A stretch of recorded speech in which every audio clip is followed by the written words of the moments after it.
Êxodo capítulo 4, a princípio nós lemos apenas o versículo 1, que diz assim a palavra do Senhor. E Moisés respondeu: mas eis que eles não vão acreditar em mim, nem ouvirão o que eu vou dizer, pois dirão: o Senhor não apareceu a você. Só até aí por enquanto. Ao longo desses últimos domingos, nós temos meditado, e eu disse isso já ao longo de todas as semanas, que eu gosto de pegar o primeiro mês do ano, os primeiros cultos do ano, para que a gente possa reposicionar o nosso coração, pensar a respeito dos próximos passos, pensarmos em planos, em projetos, em propósitos. Todo mundo faz isso de uma forma ou de outra. Esse é o momento em que a gente vai traçando alvos e metas. E ao longo dessas últimas semanas, nós pensamos um pouco sobre como nós precisamos depender de Deus para a elaboração dos nossos alvos e das nossas metas. Que não é simplesmente a nossa força de vontade. Na verdade, nós não sabemos nada. A nossa vida ela é frágil, a nossa vida ela é breve, nós não temos todo o conhecimento de todas as variáveis que nos envolvem, então a gente pode fazer vários planos e no final esses planos serem frustrados, porque alguma coisa saiu do nosso controle ou que não estava no nosso olhar, então nós não sabemos. Por isso nós começamos o ano com o Salmo 90, dizendo: Senhor, ensina-nos a contar os nossos dias para que o coração alcance a sabedoria. No segundo culto, nós meditamos numa vida que vale a pena ser vivida, usando o exemplo de Paulo, que olha para trás ao longo de toda a sua jornada e ele diz: eu combati o bom combate, eu completei a carreira e eu guardei a fé. Foi o guardar a fé que deu a Paulo condições de escolher o bom combate e combatê-lo, e de perseverar na corrida até o fim, porque existem tantos combates que não valem a pena ser combatidos, e nem corridas que valem a pena ser corridas até o final. Mas Paulo nos aponta que ao guardarmos a fé, a palavra, a vontade de Deus, a fidelidade, aí nós sabemos como viver. E na semana passada, nós pensamos um pouco sobre o que Tiago nos diz, da nossa soberba de muitas vezes dizer: hoje ou amanhã nós vamos a tal lugar, a tal cidade, e lá nós vamos comprar, nós vamos vender, nós vamos fazer muito dinheiro, como se fôssemos donos do nosso tempo, fôssemos donos dos destinos e fôssemos donos dos resultados que nós traçamos para a nossa vida. E Tiago vai dizer: a gente não pode falar isso, porque a gente não sabe o dia de amanhã. A vida, ela é esse grande eu não sei. Tiago diz: nós somos como neblina, somos como vapor, a gente aparece e logo se vai. A vida é breve, a vida é frágil, a vida não faz sentido muitas vezes. Então Tiago vai dizer, ao invés de dizer que vai fazer alguma coisa, lembre-se da graça e diga: se Deus me conservar vivo, aí sim eu posso planejar, aí sim eu vou fazer isso ou eu vou fazer aquilo. Que todos os nossos planos comecem em Deus, incluam Deus e terminem em Deus. Essas 3 mensagens que nós tivemos ao longo das últimas semanas. E hoje eu gostaria de pensar com os irmãos um pouco a respeito desse sentido, desse sentimento que muitas vezes temos de inadequação, de incapacidade, ou às vezes a prepotência de achar que a gente é alguma coisa. Moisés está num momento crucial da sua vida aqui, no capítulo 4. A vida de Moisés é dividida em 3 etapas de 40 anos. Durante 40 anos, este Moisés viveu no palácio de Faraó, aprendendo uma identidade, aprendendo uma língua. Você se lembra muito bem, Deus chamou um homem lá atrás, em Gênesis capítulo 15, chamado Abraão, e disse: de você eu vou fazer uma grande nação. Então Abraão tem um filho, Isaac tem 2 filhos, Esaú e Jacó, e Deus diz: por meio de Jacó será essa descendência. Jacó tem 12 filhos, esses 12 filhos são meio enciumados com o quase último dos filhos, José, e José tem visões da parte de Deus, e José mostra que Deus tem um plano na vida dele, isso enciuma os seus irmãos, e eles então vendem José para o Egito. Estou encurtando bem a história, né? Então, num momento de muita fome, José agora foi elevado a uma condição de governador do Egito, então sua família vem até o Egito buscar comida, e encontram José, e há uma reconciliação ali. José diz: olha, vocês tentaram mal contra mim, mas a bondade de Deus me enviou à frente de vocês para preservar a vida de todo mundo, inclusive de vocês. Então agora toda a família desse Abraão, lá de trás, vem para o Egito, e ali eles crescem, e ao longo dos anos vão crescendo e se tornando um povo numeroso, grandioso, poderoso. O que traz ciúmes a um faraó que sobe ao trono e não conhecia a história de José. E agora o povo de Israel está debaixo de cativeiro, estão escravizados, precisam fazer trabalhos forçados. E o faraó diz: eles não podem se multiplicar. Então na hora que nascerem os filhos, ele mandou as parteiras. Na hora que nascerem os filhos, se nascer mulher, deixa, que mulher casa com um egípcio, a descendência vira egípcia. Vamos exterminar esse povo. Mas se nasce um menino, matem o menino. E as parteiras disseram, nós não vamos fazer isso não. No coração, não falaram para o faraó, porque elas tinham medo de morrer. E elas não fazem, e o povo de Israel vai continuando. Então o faraó diz, agora então vamos fazer o seguinte, todos os meninos vão ser jogados no Nilo. Lá onde tinha os crocodilos do Nilo, né, as feras mais perigosas das águas doces. E Deus traz instrução a uma mulher chamada Joquebede, para que o seu filho não fosse lançado. Ela esconde, depois coloca ele num cestinho, você lembra muito bem da história, coloca ele numa moita de juncos, e ali, talvez, ao longo do dia, aquele menininho chorou, esperneou, né? Enquanto a filha de Faraó vem tomar banho, ouve um barulho, o que é isso que está acontecendo? Vai buscar, encontra uma criança hebreia, e agora este Moisés passa a ser criado como neto de Faraó. A filha de Faraó agora cuida de Moisés. E Moisés cresce ali, aprendendo todo o conhecimento do Egito, aprendendo línguas, aprendendo arte militar. Moisés é um homem de palavra, um homem de força. Ele diz o texto de Atos, que ele foi instruído em toda a ciência e sabedoria dos egípcios. Moisés era um cara muito cabeção. Em algum momento ele se percebe como sendo o libertador de Israel. Aquelas promessas que Deus havia feito aos seus antepassados, ele diz, eu acho que esse cara sou eu. Mas ele tenta do jeito dele, e ele vai na força do seu braço, quando ele vê uma injustiça sendo cometida entre um egípcio e um hebreu, ele vai e mata o egípcio. Esconde o corpo, olha para todo lado para ver se ninguém viu, mas alguém viu. E no outro dia ele vai encontrar com seus irmãos, e alguém diz para ele, quem foi que te colocou como nosso juiz? A gente sabe o que você fez. E Moisés então, pernas para que te quero, foge, porque agora os egípcios querem matar Moisés. E Moisés vai se esconder numa terra chamada Midian. Moisés chega em Midian, já todo paramentado como um egípcio, ele vai até um poço, tem algumas mulheres ali naquele poço, elas olham para aquele homem, pensam de fato que ele é um egípcio, e Moisés, que era treinado nas artes militares, vê aquelas mulheres sofrendo algum tipo de assédio, de abuso ali, e ele vem e salva aquelas mulheres. E uma delas corre para casa e conta tudo para o seu pai, um homem chamado Jetro, diz, um egípcio me salvou. E o Jetro diz, então traz ele para casa, traz ele para comer com a gente aqui, que eu quero conhecer esse cara. E Moisés fica, e casa com essa mulher, essa filha de Jetro. Moisés então passa agora 40 anos, ali. Aquele que era o grande Moisés do Egito, agora começa a cuidar das ovelhas do seu sogro. Agora ele vai com as ovelhinhas para tudo quanto é lado. E durante 40 anos, essa é a vida de Moisés. Todo aquele status, toda aquela construção está sendo destruída. Moisés gastou 40 anos aprendendo uma identidade. Agora ele gasta 40 anos destruindo essa identidade. Para nos próximos 40 anos, levando o povo de Deus rumo à terra prometida, mostrar o que Deus faz com alguém que não é nada nas suas mãos. Essa é a história de Moisés. E a etapa que nós estamos vendo no capítulo 4 é exatamente essa etapa de transição. Quando Moisés está, então, levando, diz isso no capítulo 3, que Moisés, capítulo 3, verso 1, Moisés apacentava o rebanho de Jetro, o seu sogro, sacerdote de Midian, e levou o rebanho para o outro lado oeste do deserto, chegou a Horebe, o monte de Deus. E ali nesse monte que ele tem uma visão. No interior do Paraná eles falam visagem, né? Tem uma visagem. É um negócio que ele não sabe explicar.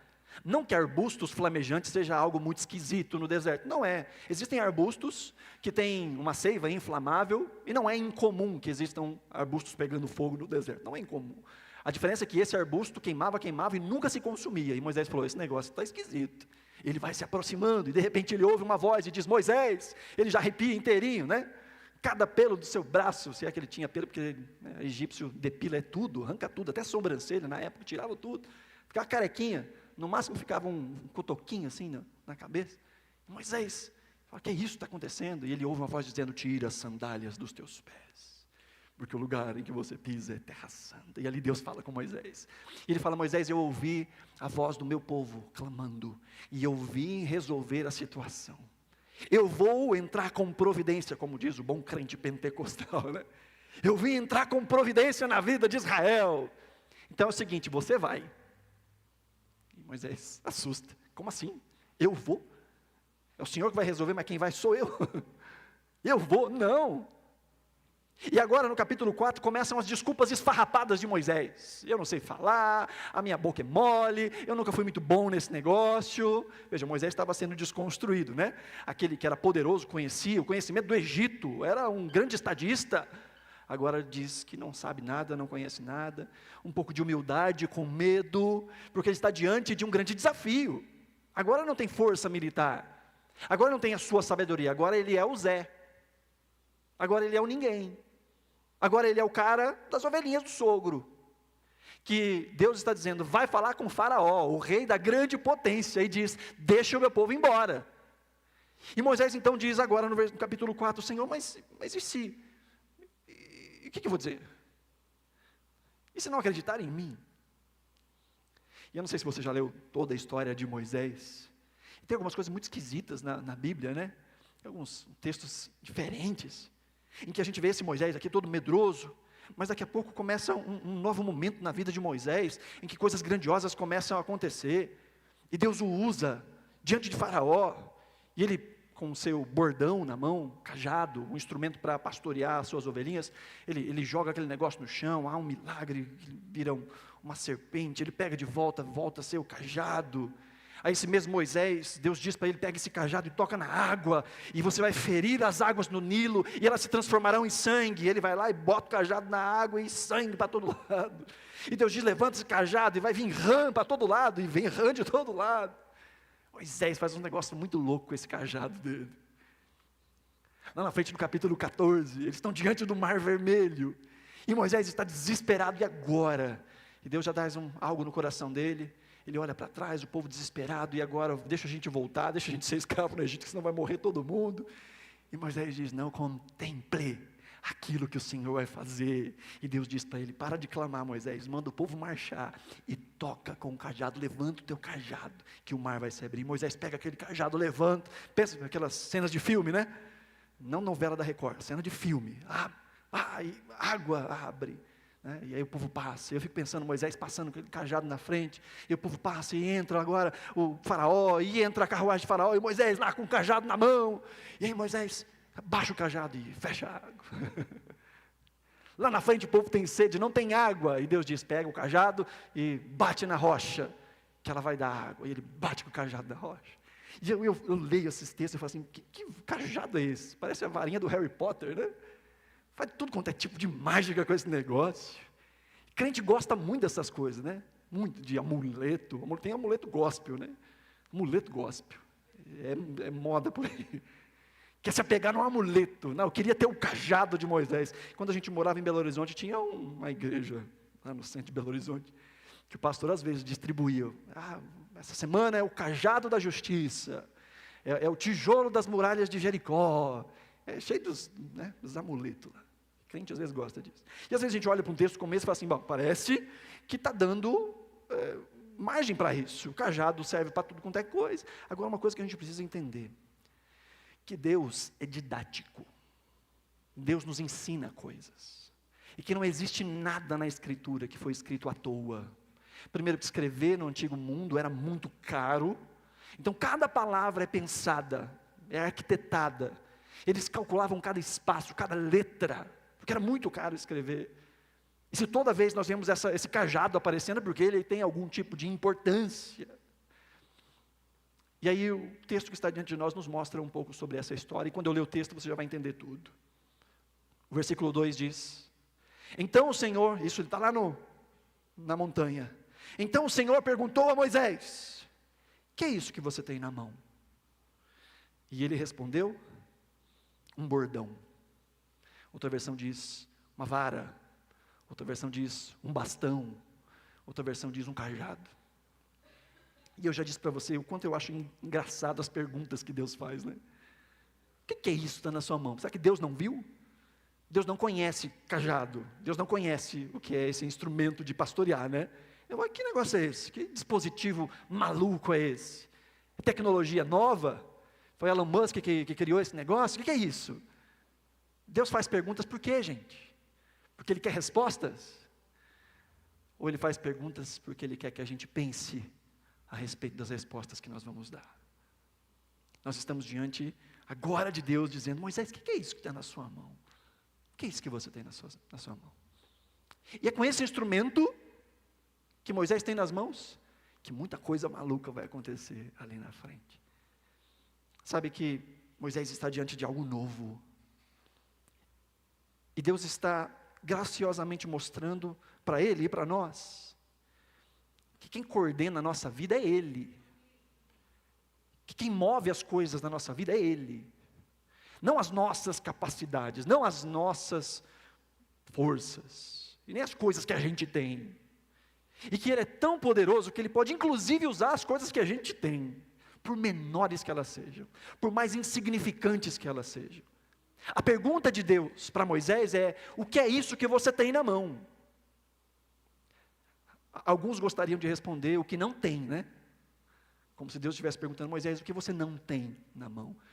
Ele podia dizer: Senhor, eu não tenho mais poder militar, eu não tenho mais influência na corte de Faraó, eu não tenho mais o cetro de governo que eu tinha quando morava com Faraó.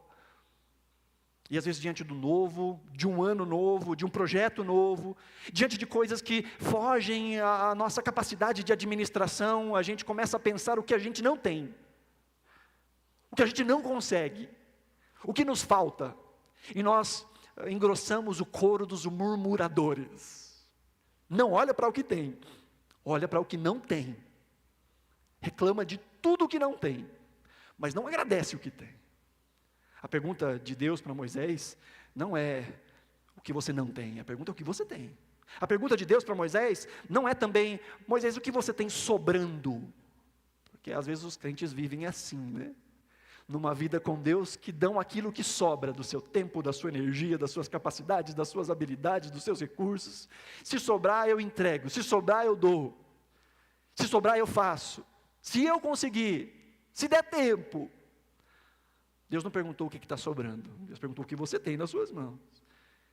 Deus não perguntou também para ele o que você já teve, porque às vezes a gente pode se tornar muito saudosista, né?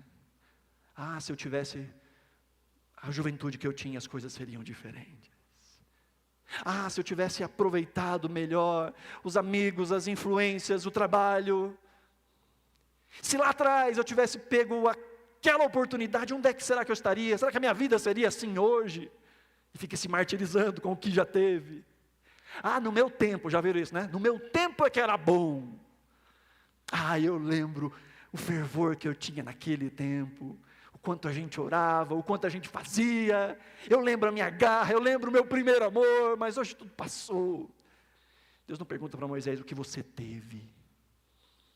E Deus também não pergunta para Moisés: Moisés, o que você está esperando ter para fazer alguma coisa? Porque tem isso também, né? Não, eu vou obedecer a Deus, eu vou servir a Deus, eu vou abençoar pessoas, mas eu preciso primeiro quitar minha casa, preciso primeiro trocar meu carro. Não, eu vou ter mais tempo, lá na frente eu vou ter mais tempo. Ah, quando eu aposentar, quando os meus filhos estiverem criados, eu vou ter, quando eu tiver mais capacidade, quando eu tiver mais tempo, eu vou fazer as coisas. Deus não pergunta nada disso para Moisés. A pergunta é: Moisés, o que você tem na mão aí agora? O que é isso na sua mão? Essa é a pergunta de Deus. E a resposta de Moisés é simples. A resposta de Moisés no versículo 2 é um bordão. Simples, um bordão. Algo completamente ordinário. Algo comum. Algo do dia a dia. Porque às vezes a gente acha que para Deus fazer alguma coisa na nossa vida precisa de muita força, muita capacidade, muito poder.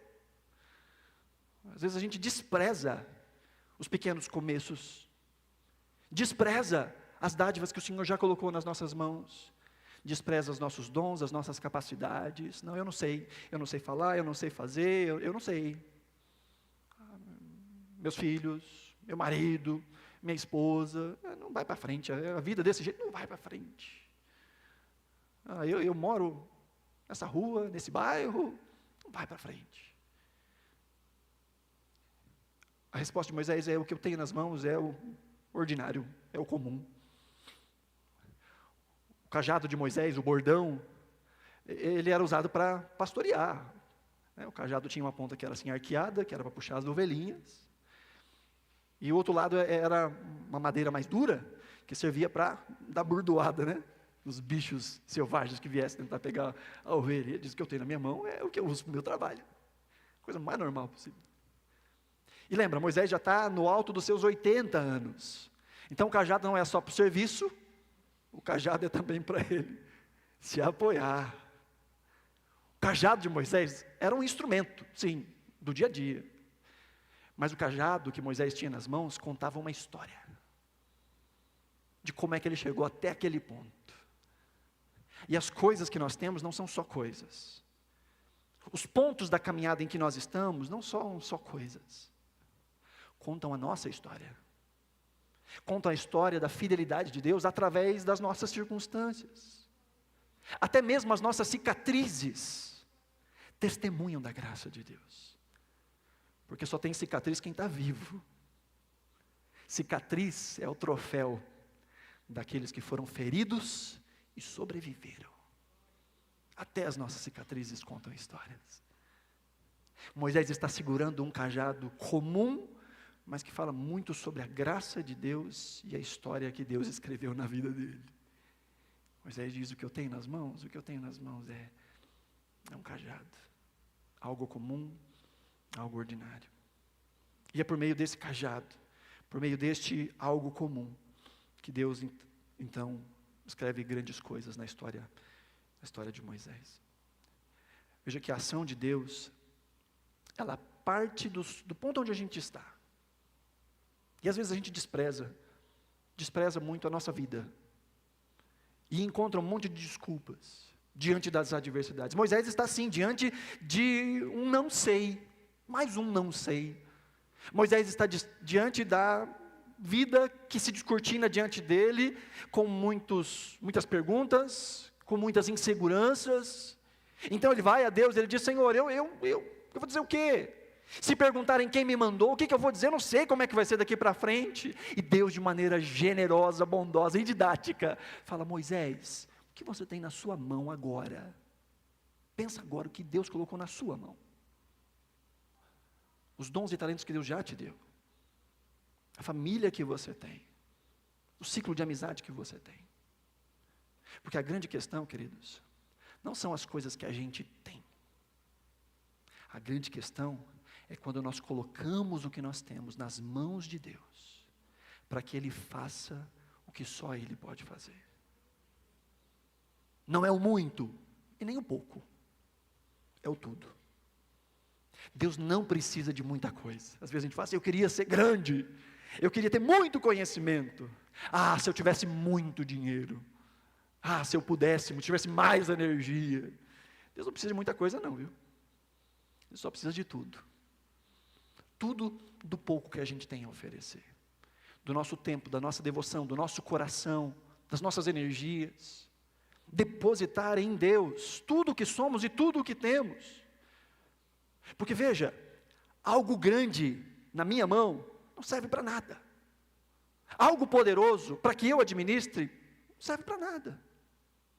Mas pouco nas mãos de Deus. Há um poder tão grande em Deus, que o pouco dado a Ele vira bênção, vira transformação. Não só me abençoa, mas abençoa a tantos outros. A Bíblia é repleta de sinais, é repleta de exemplos como esse. Nós vemos, por exemplo, a história de uma mulher lá no segundo livro dos Reis, que ela chega até o profeta Eliseu e ela fala: olha, o meu marido morreu e eu estou com meus filhos e nós vamos passar fome. Não temos nada em casa, nada em casa. E Eliseu pergunta para aquela mulher: o que você tem em casa? Ela diz: nada, a não ser uma botija de azeite. É só.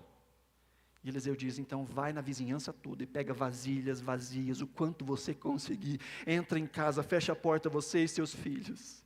E diz o texto que ela faz tudo isso, então ela começa a verter o azeite não para, e vem, dá mais uma vasilha e põe, e não para, mais uma vasilha, de repente ela fala para o seu filho: me traz mais uma vasilha, ele fala: mãe, acabou as vasilhas, e então o azeite parou. Mulher, o que você tem em casa? Nada, a não ser uma vasilha de azeite.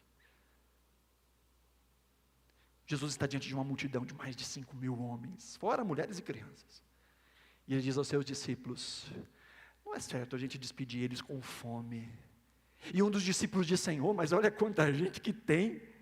Não tem dinheiro para alimentar essa galera toda. E Jesus diz: o que vocês têm aí entre vocês? Então aparece um discípulo cheio de graça e fala: aqui tem um menininho com 5 pães e 2 peixinhos. O que é isso para essa multidão tão grande? Era comediante, era stand-up, só pode. E Jesus pega aquele pouco, levanta, dá graças, reparte, põe no cesto e diz: vai distribuir. E diz o texto que todos comeram e se saciaram, e sobraram 12 cestos cheios, 5 pães e 2 peixinhos. Tinha um gigante filisteu, fortão, desafiando os exércitos de Israel, e não achava um valente para lutar com ele, todo mundo morrendo de medo. Daí a pouco vem um menininho, com uns queijos, para trazer para os irmãos que estavam lá na guerra. Ele vê aquele baita daquele homem, e fala: o que esse cara, esse incircunciso está falando aí? Tem homem para brigar com ele? Não, ninguém quer.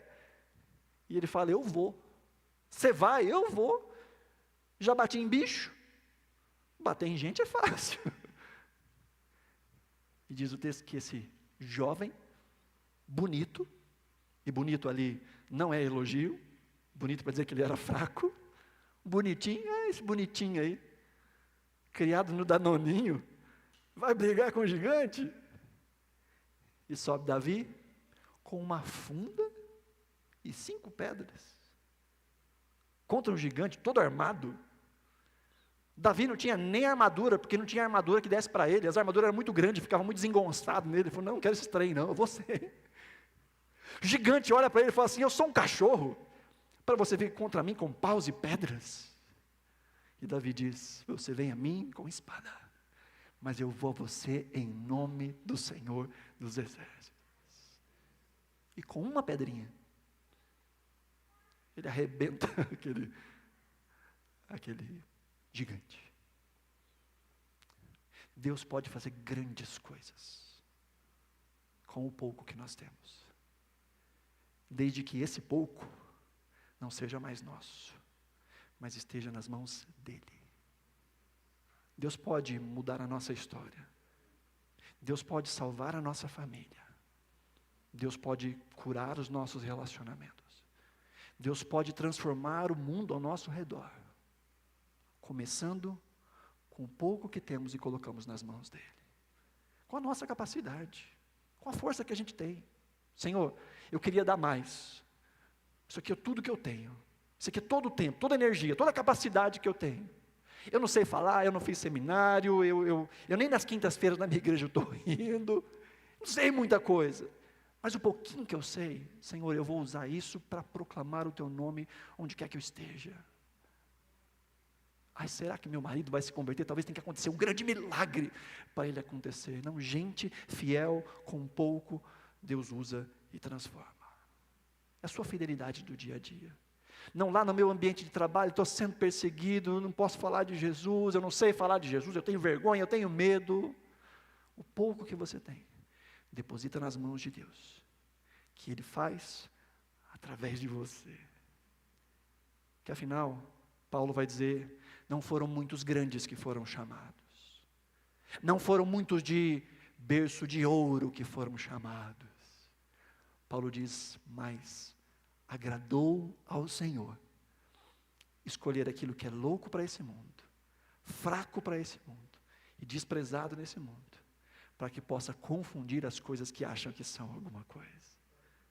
Quando reconhecemos a nossa pequenez, quando reconhecemos as nossas limitações, e ao longo das últimas semanas nós pensamos muito sobre isso, quando reconhecemos a brevidade da vida, quando reconhecemos que nós nada sabemos, quando nós olhamos e vemos o que é que nós temos, e nós dizemos, não dá, a vida é muito difícil. Quando nós depositamos nas mãos do Senhor o pouco que nós somos, o pouco que nós temos, Deus tem o poder de alterar, de transformar, de mudar o que nós não podemos mudar. E há um texto muito engraçado aqui na sequência, porque no versículo 2, Deus diz, o que é isso que você tem em sua mão? E a resposta de Moisés é um bordão. Mas lá na frente, ainda no capítulo 4, no verso 19, depois de Deus travar uma conversa com Moisés, em que ele fala, eu não sei falar, e Deus diz, mas quem é que deu a boca? Quem é que faz o mudo falar? Eu vou falar por meio de você. Moisés, não é o seu desempenho, entenda, Moisés, não é você, sou eu. Eu vou através de você. Só confia, só espera, só entrega o pouco que você tem, o pouco que você é, e eu faço o resto. Moisés diz, não, Senhor, envia outro. E Deus diz aqui, que Deus fica irado e fala, não, você vai, Senhor, eu vou usar você. E Moisés, depois de ser convencido pelo Senhor, vai. E o verso 19 diz, e o Senhor disse a Moisés em Midian, volte para o Egito, porque já morreram todos os que iriam matar você. E no verso 19 diz, então Moisés tomou a mulher e os filhos, fez com que montasse do Egito. E olha o finalzinho, Moisés levava na mão o bordão de Deus. Moisés levava na mão o bordão de Deus. Conseguiu entender? Quando depositamos as nossas vidas na mão de Deus, elas já não nos pertencem mais. Quando depositamos a nossa família nas mãos de Deus, ela já não pertence mais. Quando depositamos as nossas forças na mão de Deus, as nossas capacidades, os nossos dons, os nossos talentos, o pouco, é nada, não tem nada, mas está aqui, Senhor, nas tuas mãos. Porque elas se tornam poderosas, porque elas não são mais nossas, elas agora pertencem a Deus. Antes era o bordão de Moisés, agora é o bordão de Deus. Deus age de maneira didática, nos ensinando por meio de Moisés, diante das dificuldades, adversidades, incertezas da vida, que o que nós mais precisamos não é de dinheiro, força, capacidade, influência. O que nós mais precisamos é confiar ao Senhor o que Ele já nos deu, é devolver ao Senhor a dádiva que Ele já colocou nas nossas mãos, o que nós já temos agora. Óbvio que nós temos toda a liberdade, e é importante que a gente desenvolva, e vá tendo cada vez mais o que oferecer ao Senhor. Quando a gente vai fazer algum reparo em casa, o homem gosta muito disso, né? Vai ter que mudar uma coisa, consertar uma parte elétrica, às vezes a gente só tem um alicate, e aí o alicate vira chave de fenda, o alicate vira martelo, bate preguinho com o alicate, só tem ele, tem ali um parafuso meio troncho, não achei uma chave, pega o alicate mesmo, o alicate serve para tudo, né? Mas com o passar do tempo a gente vai tomando vergonha na cara, eu tenho que comprar pelo menos uma chave de fenda, comprar pelo menos uma chave Phillips, daqui a pouco a caixa de ferramenta vai, né, ganhando mais e mais apetrechos, apropriados para cada circunstância. Na vida com Deus, na vida é assim, às vezes a gente não tem muito, e aquilo que a gente tem, Deus vai usando o pouco que a gente tem, mas com o passar do tempo nós também podemos ir desenvolvendo, aprendendo novas habilidades, conhecendo mais pessoas, nos aprofundando no conhecimento de Deus, desenvolvendo novas capacidades, e tendo cada vez mais o que oferecer ao Senhor, para que nos tornemos cada vez mais efetivos na vida, não só para nós, mas principalmente para abençoar pessoas. Aquilo que Moisés apresentou para Deus não foi bom só para ele. O cajado que estava nas mãos de Moisés foi usado por Deus, através de Moisés, para libertar um povo que estava cativo no Egito. Os 5 pães e os 2 peixinhos daquele menino não era só para alimentar ele, alimentaram uma multidão. Aquela mulher não só alimentou a ela e os seus filhos com azeite que foi vertido da botija, mas diz o texto que ela vendeu o excedente, abençoou outras pessoas. Outros tiveram também o que comer, num tempo de escassez, sem chuva, tinha azeite disponível, porque Deus abençoou a vida de alguém. Porque a verdadeira bênção de Deus não é aquela que abençoa só a gente. A verdadeira bênção de Deus é aquela que abençoa as pessoas através de nós. Quando eu olho para a minha vida e só espero que as coisas sejam feitas em mim e para mim, eu não entendi ainda o que é o Evangelho. eu não entendi ainda o que é ser abençoado. E Deus não quer só nos abençoar. Deus nos chama para sermos uma bênção. Esse foi o chamado, a palavra de Deus a Abraão. Abraão, eu vou te abençoar. E você será uma bênção. E essa é a palavra de Deus para nós. Que possamos colocar nas mãos do Senhor aquilo que nós temos. O pouco que a gente acha que a gente tem. Nas mãos do Senhor. Para que Ele faça aquilo que só Ele pode fazer. Não só para nós, mas abençoando as pessoas que também estão ao nosso redor. A título de aplicação, primeiro, entregue a Deus seus medos, as suas inseguranças, as suas dúvidas, assim como Moisés, apresente a Deus em oração, confie em Deus diante das limitações da vida, em vez de se focar naquilo que você não tem, confie em Deus, apresente os seus medos a Deus. Segundo, entregue os seus talentos, as suas habilidades no serviço ao Senhor, ainda que isso pareça pouco, ainda que isso não pareça nada diante dos seus olhos. Seja grato com aquilo que Deus já te deu e peça para que Ele te dê direção em como usar aquilo que Ele já te deu para a glória do nome dEle, para resolver as situações da sua vida. Senhor, ajuda, me dá a direção com aquilo que eu já tenho, com a família que eu já tenho, com os dons que eu já tenho, com as capacidades que eu já tenho, com os amigos que eu já tenho. Senhor, como é que essas coisas vão glorificar o Teu nome e vão abençoar pessoas? Clame a Deus, ore ao Senhor. Terceiro, seja fiel nas pequenas coisas. Jesus disse que aquele que é fiel no pouco tem capacidade de ser colocado no muito. Às vezes a gente espera o muito para então fazer, e Jesus diz não. Aquele que não consegue ser fiel no pouco, não tem coração para ser fiel no muito. Se tivesse mais, não iria dar. Aquele que não consegue partilhar do que já tem, se tiver mais, só vai ter mais com o que não consegue compartilhar.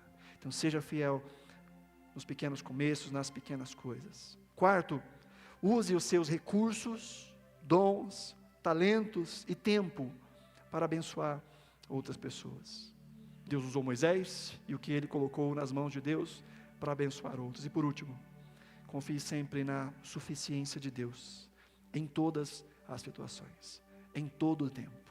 É Ele quem faz infinitamente mais do que tudo que nós podemos pedir, pensar ou imaginar. Sim, nós somos fracos, somos pequenos, mas estamos nas mãos de um Deus que é grande, é poderoso, é infinito em graça, bondade e misericórdia, sabe todas as coisas e usa todas as coisas para a sua própria glória. Amém?